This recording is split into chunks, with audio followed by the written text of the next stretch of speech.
Good morning everyone, this is कंसर and स्वागत है आपका daily news analysis for beginner series के आज की सेशन में। इस सीरीज़ में हम इकोनॉमिक टाइम्स की हर न्यूज़ को with concepts, fast story and in depth explanation cover करते हैं। तो ये सीरीज़ बिगनर्स के लिए बिल्कुल एप्ट है जो अपनी न्यूज़पेपर रीडिंग हैबिट को बिल्ड कर रहे हैं, और एज ए न्यूज़पेपर उन्होंने इकोनॉमिक टाइम्स को चूज़ किया। अब अच्छा, मैंने पहले आपको बोला था कि मैं पास्ट स्टोरी बताऊँगा एक आपको, जो आपकी वोडाफोन का टैक्स इशू था उससे रिलेटेड। हालांकि मैंने उसकी आपको एक वीडियो प्रोवाइड की थी, वो बीबी सर की थी, मतलब बीबी तो मेरे को फुल फॉर्म तो नहीं याद, बट हाँ ये टैक्स के बहुत ही बड़े टीचर है और मेरे ख्याल से सीए के अंदर ही काम करते हैं, मतलब सीए को पढ़ाने के अंदर ही काम करते हैं, और ये काफ़ी अच्छे से टैक्स वगैरह की चीज़ें समझा देते हैं। तो मैंने आपको इसकी एक वीडियो भी रेफ़र की थी, और अगर आपको वो नहीं समझ में आई, आपने नहीं देखी, तो मैं आपको क्विकली ये बता देता हूँ कि पूरा केस जो है। अच्छा, मैं अपने फ़ोन को जो है इस तरह से कर लूँगा इस टाइम रिकॉर्डिंग के टाइम, क्योंकि मैंने इस तरह से कुछ लिख रखा है पहले से, तो आपको बेटर रहेगा और ईजीली समझ में भी आ जाएगा। तो इसके अंदर पहले आप देखेंगे, सबसे पहले ये जो ग्रीन से लिखा है यहाँ पे 3 केसेस में, यहाँ पर और यहाँ पर 4 केसेस में, तो ये आपका क्या है, ये कंट्री कहाँ पर कंपनी कहाँ पे रजिस्टर्ड है वो लिखा है। तो ये तो आपके लिए इतना मतलब मैटर नहीं रहेगा, हालांकि मैं आपको साथ साथ बता देता हूँ। तो पहले आपकी जो कंपनी है वो है हचिसन। इसके अंदर, इस पूरे केस के अंदर 2-3 कंपनीज हैं, हमें पहले उसको समझना पड़ेगा।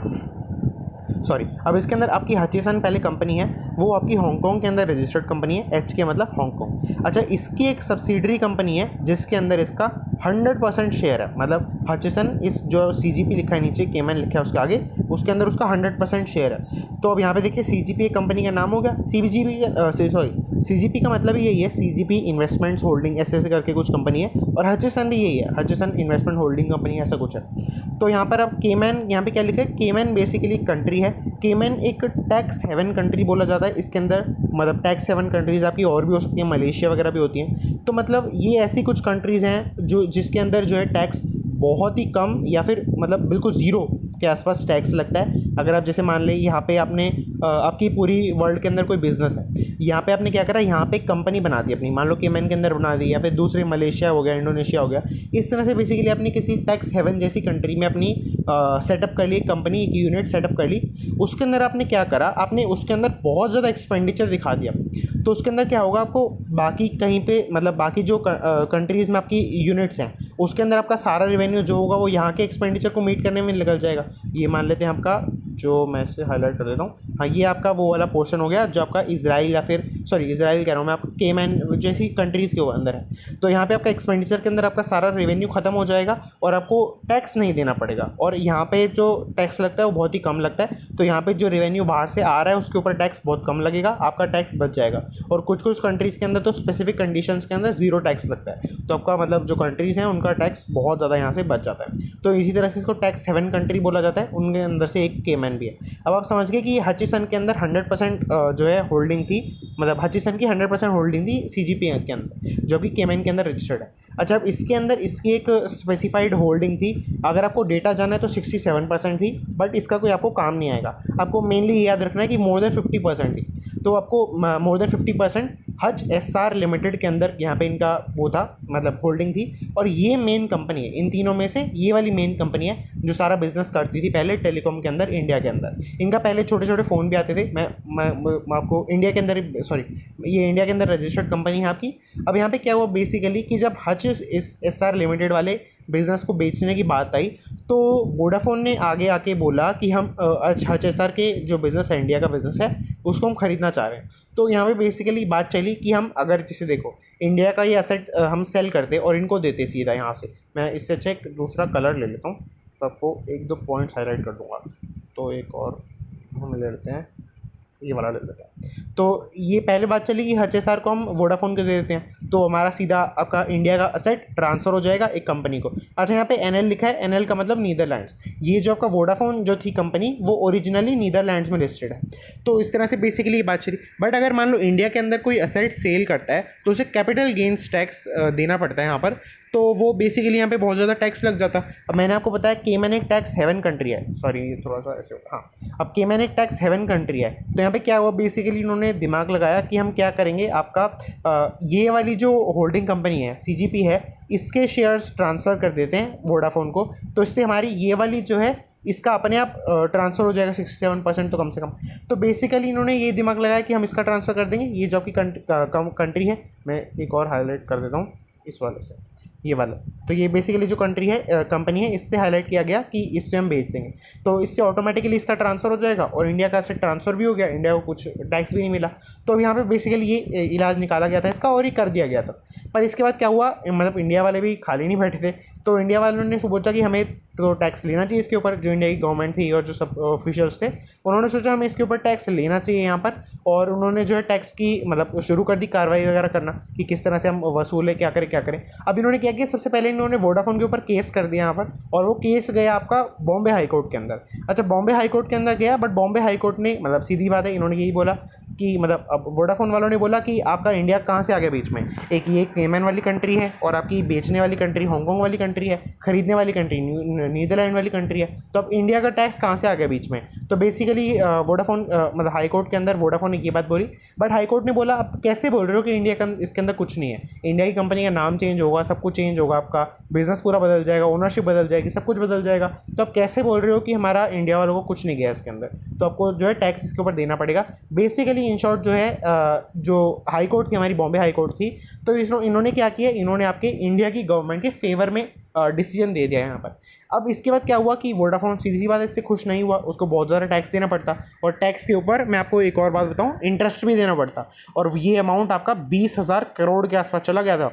तो मतलब सीधी सी बात है, ये सब जो डूबते हुए सब पैर मारते हैं, हाथ पैर मारते हैं, तो बेसिकली वोडाफोन ने भी कुछ हाथ पैर मारे आपके, क्योंकि पॉइंट नहीं बनता था, क्योंकि अगर आप मानो इंटरनेशनल कोर्ट में चले जाते तो 1 सेकंड भी नहीं लगती इस केस को रिजेक्ट होने में। तो बेसिकली ये भी हुआ बाद में, बट हम देखते हैं पहले कैसे हुआ। तो यहाँ पे क्या हुआ सबसे पहले, उसके बाद क्या हुआ कि आपका सुप्रीम कोर्ट के अंदर ही मैटर गया, और सुप्रीम कोर्ट इंडिया की जो है उसने यहाँ पर मतलब आप कह सकते हैं धोखा कर दिया, या फिर सही डिसीजन ले लिया कि मतलब वोडाफोन के फेवर में डिसीजन दे दिया यहाँ पर कि नहीं है, ये लॉ आपका ये ऐसा कुछ नहीं कह रहा कि आप ऐसे किसी इंटरनेशनल ट्रांजैक्शन के ऊपर, जिसके अंदर एक मतलब बाहर की कंट्री, जैसे ये वाली कंट्री यहाँ पे गई थी, तो मतलब बाहर की कंट्री अगर कोई सेल हो रही है तो आप कहाँ से आ गए बीच में टैक्स लगाने। तो सुप्रीम कोर्ट ने जो है वोडाफोन के फेवर में आपका डिसीजन दे दिया। तो बेसिकली इसके बाद क्या हुआ, वही कुछ ना कुछ तो करना ही था। तो उस टाइम पर हमारे जो फाइनेंस मिनिस्टर थे वो बहुत ही दिमाग वाले, उनको बोला जाता है, मतलब अभी भी बोला जाता है, तो वो आपके जो हैं उनका नाम है प्रणब मुखर्जी। तो वो थे प्रणब मुखर्जी। तो उन्होंने क्या किया यहाँ पर, उन्होंने बोला कि नहीं जी हम तो टैक्स लेंगे। अब इसके बाद कोई लीगल तो कुछ पता नहीं था, तो उन्होंने बोला चलो लॉ ही चेंज कर देते हैं। तो बेसिकली क्या हुआ, यहाँ पर लॉ के अंदर एक अमेंडमेंट लाया गया। अच्छा, अमेंडमेंट तो था आपका 2012 के अंदर केस की हम बात चल रही है, जो अभी तक चल रही थी वो 2012 की बात चल रही है। तो 2012 के अंदर ही अपना अमेंडमेंट लेके आए, अपना बिल इन्होंने निकाला और मतलब टैक्स इसके ऊपर लगाया। अब इन्होंने क्या बोला कि एक ऐसी कंट्री या एक ऐसी कंपनी जो आपकी इंडियन असेट से अपनी वैल्यू डिराइव करती हो। यहाँ पे क्या हुआ, सीजीपी तो बेसिकली एक डमी कंपनी है, इसके अंदर तो कुछ हो नहीं रहा, और जो जनरली टैक्स हेवन के अंदर बनती हैं कंपनीज़, वो डमी कंपनीज़ होती हैं, उसके अंदर कुछ काम नहीं होता, सिर्फ ये होल्डिंग चेंज करना, बेचना, खरीदना, ये सब चलता रहता है। तो बेसिकली ये एक ऐसी डमी कंपनी है जो अपनी वैल्यू दरअसल इंडिया वाली कंपनी से ड्रॉ करती है। तो बेसिकली इन्होंने ये लॉ निकाला कि एक ऐसी कंपनी जो ये करेगी उसके ऊपर हम टैक्स लगा सकते हैं, और इन्होंने ये अमेंडमेंट करके पास कर दिया। और इन्होंने क्या किया, रेट्रोस्पेक्टिवली, मैंने आपको पहले बताया हुआ है, पास कर दिया। हालांकि ये बिल 2012 में पास हुआ था, बट रेट्रोस्पेक्टिव होने के कारण ये मतलब 1961 से ही इम्प्लीमेंट हो गया, कि आपने पहले से 1961 का मतलब है उस ईयर में हमारा इनकम टैक्स लॉ आया था पहली बार। तो इनकम टैक्स लॉ हमारा जब पहली बार आया था, मतलब उससे पहले ब्रिटिशर्स द्वारा चल रहा था, ऐसा नहीं कि इनकम टैक्स नहीं था, ब्रिटिशर्स द्वारा चल रहा था। तो हमारा जो इंडियन इनकम टैक्स लॉ है वो 1961 के अंदर आया था ओरिजिनली। तो हमने जो अमेंडमेंट रेट्रोस्पेक्टिवली लगाया 1961 से लगाया कि हम जी तब से ही टैक्स लेंगे। अगर आपने 1962 में भी कोई काम करा है तो ऐसा नहीं कि आप बच गए, आपको देना पड़ेगा। तो अब यहाँ पे क्या हुआ, बेसिकली इसके चलते फिर वापस से वोडाफोन को नोटिस गया कि सुप्रीम कोर्ट तो पागल है, उसने कुछ भी बोला था, अब उसको भूल जाओ और टैक्स दे दो हमें फटाफट। तो यहाँ पे क्या हुआ, अब जो मसला है वो सुप्रीम कोर्ट के हाथ से भी बाहर जा चुका है। तो अब जब सुप्रीम कोर्ट के बाहर कोई चीज़ चली जाती है तो तब आप उसे एक इंटरनेशनल कोर्ट के अंदर, जैसे आपका आर्बिट्रेशन कोर्ट यहाँ पर बना, तो इंटरनेशनल कोर्ट के अंदर आप लेके जा सकते हैं। तो यहाँ पे आर्बिट्रेशन कोर्ट के अंदर गए यहाँ पर। अब इन्होंने बोला, यही सीधी सी बात है कि वोडाफोन ही जीतना था यहाँ पर, वोडाफोन जीत गया। वोडाफोन जीतने के बाद यहाँ पर क्या हुआ कि काफ़ी ज़्यादा यहाँ पर कि टैक्स की अनसर्टेनिटी बनने लगी। काफ़ी सारी कंट्रीज़, एक केन का मैंने आपको केस पहले समझाया था, केन इंडिया, मैं यहाँ पे लिख देता हूँ। केन इंडिया क्या है, बेसिकली एक एनर्जी के अंदर काम करती है कंपनी, रिन्यूएबल एनर्जी के अंदर इनका फोकस रहता है। गुजरात के अंदर कुछ सेटअप करना था इनको, तो ये आना चाहते थे। अच्छा, अब यहाँ पे क्या हुआ कि इसके बाद जो आर्बिट्रेशन कोर्ट जीत गई, जो भी हुआ, हालांकि अभी कुछ अमाउंट कुछ रिसीव नहीं हुआ है, बट अब इससे क्या हुआ कि बाहर का कोई भी इन्वेस्टर इंडिया के अंदर नहीं आना चाह रहा था, और जिसका पुराना ट्रांजेक्शन ऐसे जो और भी थे उनके ऊपर बहुत ज़्यादा अनसर्टेनिटी बनने लगी कि यार ये तो कभी भी उठते हैं और रेट्रोस्पेक्टिवली टैक्स लगा देते हैं और हमारा जो हमें टैक्स देना पड़ता है, हमने जो डील करी पहले। क्योंकि आप प्लानिंग करेंगे तो आप अभी जो टैक्स लग रहा है उसके हिसाब से करेंगे, ना कि जो 10 साल बाद लग सकता है। आपको क्या पता क्या लग सकता है, मान लो गवर्नमेंट ही बदल जाए, वो कुछ टैक्स ना ही लगाए, तो मतलब ऐसा कुछ भी हो सकता है यहाँ पर। अब इसके बाद क्या हुआ, आपका टैक्स बहुत अनसर्टेन हो गया इंडिया के अंदर। तो अब यहाँ पे सॉरी मतलब उसके बाद नहीं हुआ, मतलब अभी के आसपास ये मुद्दा रेज हुआ वापस से कि इतना अनसर्टेनिटी है टैक्स की, और उस टाइम से अब तक 2012 से अंदर डायरेक्ट इन्वेस्टमेंट जो आपकी बड़े बड़े इन्वेस्टर्स हैं वो कम हो गए इंडिया के अंदर आने। अब यहाँ पे क्या हुआ, फिर न्यू बिल लाया गया कि आपका जो है हम जो निर्मला सीतारामन उन्होंने अभी निकाला है। उन्होंने क्या किया, इस जो रेट्रोस्पेक्टिव अमेंडमेंट थी उसको प्रोस्पेक्टिव कर दिया कि 2012 के अंदर 28 मई, अगर मैं गलत नहीं हूँ तो 28 मई से था ये जब आया था आपका ये वाला जो रेट्रोस्पेक्टिव अमेंडमेंट है। मैं आपको हाईलाइट कर देता हूँ ये वाली। तो बेसिकली इन्होंने क्या बोला कि ये रेट्रोस्पेक्टिव नहीं रहेगा आपका, जब से ये आया है उसके बाद प्रोस्पेक्टिवली ये लगाया जाएगा कि उसके बाद अगर आपने कुछ ट्रांजैक्शन की है 2012 से आपका 2021 तक और उसके आगे भी मतलब, तो तब ये लगाया जाएगा। हालांकि उससे पहले जो भी हुआ उसको आप माफ़ कर दें और इसके ऊपर जो भी हमने आपसे लिया वो दे देंगे।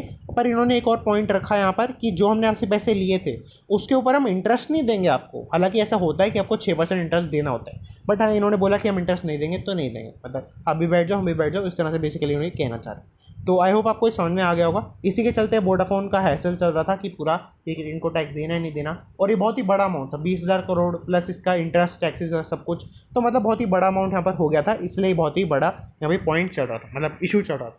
अच्छा, आज का दिन बेसिकली संडे है, मतलब आपको पता ही है। तो पहली बात तो आपका हैप्पी इंडिपेंडेंस डे, आज आपका इंडिपेंडेंस डे भी है, तो हमारा 75th इंडिपेंडेंस डे है, तो हैप्पी इंडिपेंडेंस डे। दूसरी बात, आपका संडे के दिन मैंने आपको पहले ही बोला है कई बार कि जो न्यूज़ है वो थोड़ी सी कम आती है और आपका कॉन्सेप्ट बेस्ड न्यूज़ ज़्यादा होती है। मतलब कॉन्सेप्ट इन द सेंस कि जैसे आपका ये हो गया कि मैं आपको लेके चलूँ तो जैसे freedom in the time of Covid, तो मतलब इसके अंदर क्या है आपका, जैसे इसके अंदर कुछ एक्सपर्ट्स ने अपने ओपिनियन दिए हैं, तो ओपिनियन बेस्ड जो कॉन्सेप्ट होते हैं कि जो नए नए चेंजेस आ रही है वो आ रहे हैं, तो उसके बेसिस पे न्यूज़ ज़्यादा होती है, तो उसको हम थोड़ा कवर नहीं करते हैं, कम करते हैं, क्योंकि सीधी सी बात है बहुत इजी होता है और अगर आप चाहें तो पढ़ भी सकते हैं। और इससे ऐसे कोई करंट अफेयर वाली बात पे या फिर मतलब कॉन्सेप्ट, फाइनेंशियल कॉन्सेप्ट इसके अंदर नहीं निकलता है, तो इस तरह से आप इसको देख सकते हैं। तो दूसरी बात, आपकी एक मैगजीन प्रिंट होती है इकोनॉमिक टाइम्स वालों की, ईटी वेल्थ, और इसको मतलब जो इन्वेस्टर्स वगैरह हैं वो सप्लीमेंट बोलते हैं। मतलब सप्लीमेंट का मतलब हुआ कि ये मतलब एक ऐसी चीज़ और सप्लीमेंट मिलके पूरा काम कर देता है। तो इकोनॉमिक टाइम्स न्यूज़पेपर अगर आप रोज़ पढ़ लें और ईटी वेल्थ को उससे सप्लीमेंट कर लें, उसके साथ जोड़ दें, तो आपका इकोनॉमिक न्यूज़ का पूरा भंडार आपका कवर हो जाता है। तो global investing why and how to go about it, तो अब इससे रिलेटेड मैंने आपको बताया भी था कि अमेरिका के स्टॉक्स के अंदर स्पेसिफिकली हमारा जो राउट थोड़ा सा शॉर्ट हो गया, हम जल्दी से इन्वेस्टिंग कर सकते हैं। हालांकि अभी इंप्लीमेंट नहीं हुआ है, वो इंप्लीमेंट होगा तो न्यूज़ आएगी, हम ये एक्सपेक्ट कर सकते हैं। अब यहाँ पे क्या है, हम ये जो एक मैगजीन आती है मैंने आपको बताया अभी, तो ये हम टेलीग्राम के ऊपर शेयर करते हैं, मतलब आपकी पीडीएफ तो आती है, उसके ऊपर आपको ये भी मिल जाता है। तो आप अगर आप चाहते हैं तो ज्वाइन कर सकते हैं, आपको नीचे एक लिंक मिल जाएगा, उसके ऊपर आप ज्वाइन कर सकते हैं, तो ये आपका हो जाएगा। अब इसके अंदर आपका Covid silver linings, silver linings एक बेसिकली इंग्लिश का फ्रेज होता है। इसका मतलब क्या हुआ बेसिकली कि सिल्वर लाइनिंग्स अगर कोई है तो उसका मतलब अगर बहुत बुरी कोई चीज़ हुई है तो उसके ऊपर अगर थोड़ा सा कुछ अच्छा हो जाता है कि चलो ये तो हुआ, इस सेंस में हम कुछ ही चीज़ को सिल्वर लाइनिंग बोलते हैं। जैसे आपका मतलब हमारा जो बोर्ड एग्जाम्स नहीं हुए, तो बोर्ड एग्जाम्स नहीं हुए, बहुत बुरी बात हुई, बट तो इन्होंने जो रिजल्ट निकाला वो थोड़ा ठीक से निकाल दिया, थोड़ा अच्छे मार्क्स दे दिए यहाँ पर। हालांकि कुछ लोग सेटिस्फाई नहीं है, उसके अंदर से मैं भी हूँ, बट मतलब वो तो अपनी अपनी बात है। तो उसके अंदर जो भी था रिजल्ट ओवरऑल पॉजिटिव रहा, तो वो एक सिल्वर लाइनिंग हो गई उसके ऊपर। ये मैंने बहुत ही ठीक से एग्जांपल नहीं दिया, बट फिर भी आप समझ सकते हैं। अब यहाँ पे क्या हुआ, पहली इन्होंने फैक्ट ये बताया कि क्या सिल्वर लाइनिंग है कोविड के ऊपर, कि आपका इंडिया का जो डेली कोविड नंबर्स है, मैं आपको जूम कर देता हूँ, वो जुलाई एंड स्केयर, मतलब आपको अभी ये हाल ही में दिखा होगा कि केरला का दिख रहा था कि केरला के अंदर इतने केस होने लगे, ये होने लग गया, वो होने लग गया। तो मतलब ये आप जैसे देख सकते हैं ब्लू का ग्राफ चल रहा है, ये केरला वाला चल रहा है ब्लू का ग्राफ, ये जो ऊपर चल रहा है। तो आप देख सकते हैं कि अगस्त 14 अभी अगस्त 14 मतलब कल की न्यूज़पेपर प्रिंट हुआ होगा, तो कल की बात यहाँ पे हो रखी है। बट यहाँ पे क्या है बेसिकली, यहाँ पे जो पॉइंट चल रहा है आपका जुलाई एंड, आप मान सकते हैं जुलाई एंड का लास्ट वीक हो गया, तो लास्ट वीक के अंदर बहुत ज़्यादा हो रहे थे केसेस, तो उसकी वजह से हमें लग रहा था कि थर्ड वेव आएगी, वापस आएगी ये वो। बट इसके बाद जो है ट्रेंड डाउनवर्ड हो गया केरला के अंदर, और इंडिया वगैरह के अंदर तो चल ही रहा है, मतलब पूरे इंडिया के अंदर तो चल ही रहा है। ये आप इंडिया ग्राफ देख सकते हैं, नीचे ही जा रहे हैं यहाँ पर। अच्छा, अब ये जो ऊपर राइज आया हल्का सा बीच में, वो आपकी केरला की वजह से आया है, हालांकि ये वैसे पॉजिटिव राइज नहीं है, नेगेटिव राइज है। तो इस तरह से आप इसको देख सकते हैं। तो बेसिकली यही कुछ बातें हैं, आप और भी ग्राफ देख सकते हैं और वो स्टेट्स बता रखी हैं, कुछ और डेटा इन्होंने दिया हुआ है कि कोविड के नंबर कैसे कम हो रहे हैं। बट मैं आपको बताऊँ कोई ज़रूरत नहीं इसको पढ़ने की, आप इसको स्किप कर सकते हैं पूरा। बस आप एक बात याद रख रहे हैं कि केरला के अंदर जुलाई एंड वीक के अंदर बढ़े थे केसेस और इंडिया के अंदर ओवरऑल डाउनवर्ड ट्रेंड चल रहा है वाकई अगस्त 1 के अंदर, मतलब अगस्त वीक 1 के अंदर। अब यहाँ पे देखेंगे आप, F press in urgent talks as Taliban closer to Kabul. तो यहाँ पे क्या है बेसिकली, एफ प्रेस हमें समझ में नहीं आता, लगता है कोई किसी बंदे का नाम है, बट ऐसा नहीं है यहाँ पर। ये बेसिकली अफगानिस्तान का प्रेसिडेंट लिखा हुआ है, अफगानिस्तान प्रेसिडेंट, और इनका नाम है यहाँ पे आप जाके आएंगे तो देख सकते हैं, ये आपका अशरफ गानी। अशरफ गानी आपको पता भी होगा, इनका नाम है आपका अफगानिस्तान के जो प्रेसिडेंट है उनका। अब यहाँ पे क्या है बेसिकली कि अफगानिस्तान के जो प्रेसिडेंट है वो अर्जेंट टॉक्स के अंदर है तालिबान के ऊपर, जो कि काबुल के अंदर क्लोज आ रहा है। मतलब काबुल क्या है आपका, काबुल एक अफगानिस्तान का मैंने मैप बनाया, ये मछली नहीं है, ये काबुल मतलब अफगानिस्तान का पूरा मैप्स है। हालांकि अफगानिस्तान की ऑलमोस्ट शेप भी ऐसी है। अब यहाँ पे आप ये है बेसिकली, ये वाला जो पॉइंट है वो काबुल है, और काबुल अफगानिस्तान के लिए बहुत ही इंपॉर्टेंट है क्योंकि वो उसकी कैपिटल है और सबसे इंडस्ट्रियलिस्ट और सबसे इकोनॉमिकली वेल डेवलप्ड वो नेशन है यहाँ पर, और सबसे मतलब पॉपुलेशन भी सबसे ज़्यादा वहीं पर है।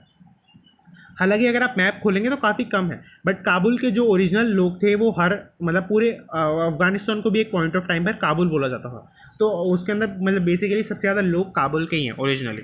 तो बेसिकली इस तरह से आप इसको देख सकते हैं। अब यहाँ पे क्या है बेसिकली, तालिबान अगर आपको नहीं पता है मैं आपको एक नीचे लिंक दे दूंगा, मेरे ख्याल से वो खान सर की वीडियो मैंने जो देखी थी, खान सर की वीडियो थी, वो जीएस के अंदर काफ़ी ज़्यादा अच्छा पढ़ाते हैं वो उसका आप रेफर मैं कर दूंगा नीचे, आप उसको देख सकते हैं अगर आपको बहुत डिटेल में जाना है। मैं आपको शॉर्ट में बताऊं तो तालिबान एक ग्रुप ऑफ मिलिटेंट्स है, वो क्या करना चाहता है, पाकिस्तान के मतलब अफगानिस्तान के ऊपर कुछ डिमांड्स करा था पहले, वो उन्होंने नहीं करी, और ये बेसिकली एक टेररिस्ट ग्रुप आप इसको और या फिर मिलिटेंट्स का ग्रुप बोल सकते हैं, और ये अफगानिस्तान के ऊपर पूरा पावर का कंट्रोल लेना चाहता है। और ये जो ग्रीन पोर्शन से मैंने मार्क किया है, इतना पोर्शन ऑलमोस्ट हाफ के आसपास, हाँ हाफ के आसपास आप मान सकते हैं अफगानिस्तान के ऊपर ही कंट्रोल कर चुका है, और यहाँ पर ही काबुल के क्लोज अबाउट आता जा रहा है। इसीलिए यहाँ पर जो न्यूज़ आई है कि अफगानिस्तान के जो प्रेसिडेंट है वो यहाँ पर बात करे, तो इस तरह से आप इसको देख सकते हैं। अच्छा अभी कल ही हुआ है इसलिए आज की न्यूज़ में आया, क्योंकि आपको लग रहा होगा कि काफ़ी इंपॉर्टेंट है, बट मैंने बोला था संडे के दिन इंपॉर्टेंट न्यूज़ नहीं आती है।